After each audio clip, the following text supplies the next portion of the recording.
Welcome. If 1/3 of 1/4 of a number is 15, then 3/10 of that number is what? அப்படின்னு கேட்குறாங்க.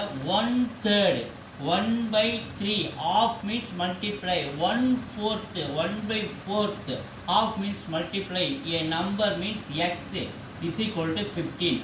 1/3 of 1/4 of a number x is equal to 15. Then is a 3/10 of that number கேட்குறாங்க. First அது நம்பரோட value கண்டுபிடிக்கும்.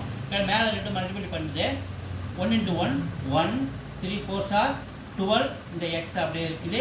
Right சைடில் இருக்கிற 15. So எக்ஸோட value வேணும்னா 15 இந்த 12 அங்கே போய் மல்டிப்ளை பண்ணுறாரு. அப்போ 15 into 12 மல்டிப்ளை பண்ணால் நமக்கு 180. ஸோ நமக்கு 180 எக்ஸோட வேல்யூ கிடச்சிச்சு. அடுத்தது 3/10 கேட்குறாங்க. இந்த நம்பருடைய 3/10 கேட்குறாங்க. கவனிங்க, 0 கட் பண்ணிங்க. 18 into 3 54. என்னுடைய 3/10 of that number 54. C இருக்கு. C is answer.